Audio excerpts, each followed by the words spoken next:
அஸ்ஸலாமு அலைக்கும் வரஹ்மத்துல்லாஹி வபரகாத்து. நான் அபுபக்கர், சவுதி அரேபியாவில் ஒளிபொருந்திய மதீனத்து நபி ஸல்லல்லாஹு அலைஹி வஸல்லம் மதீனால் முனவ்வராவிலிருந்து இந்த பதிவை பகிர்கின்றேன். இங்கு 22, 23, 24 ஆகிய தினங்கள் இந்த இடத்தில் மதீனத்து நபி ஸல்லல்லாஹு அலைஹி வஸல்லம் இந்த புனித தலத்திலே ஒரு நிகழ்வு பூரா உலக அரங்கிலிருந்தும் ஹஜ் உம்ரா ஏற்பாட்டாளர்களுடைய சங்கமம். உலகின் அனைத்து பகுதியிலும் இங்கே வந்திருக்கிறாங்க. இந்த இடத்துல ஒரு செய்தியை நான் பகிர ஆசைப்படுகின்றேன்.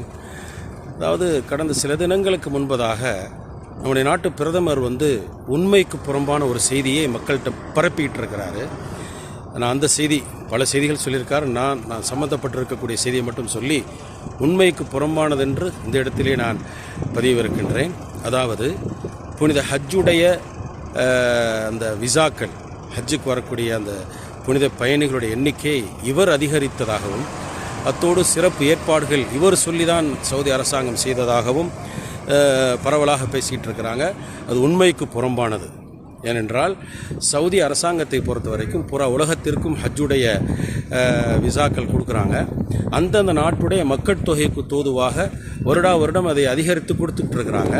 தவிர அந்த ஏற்பாடுகள், அவர்கள் வரக்கூடிய பயண ஏற்பாடுகள், தங்கும் ஏற்பாடுகள், உணவு ஏற்பாடுகள், மினா, அரஃபா, முஸ்தலிஃபாவில் தங்கக்கூடிய ஏற்பாடுகள்லாம் மிக அழகாக, நேர்த்தியாக, மிக அற்புதமாக செய்கிறார்கள். பூரா உலகத்திற்கும் செய்து கொண்டிருக்கிறார்கள். நம்முடைய பிரதமர் பூரா உலகத்துக்கும் தலைவரை நினைத்து கொண்டு உண்மைக்கு புறமான செய்தியை பரப்பிட்டு இருக்கிறார். அது தவறானது, பொய்யானதும் கூட.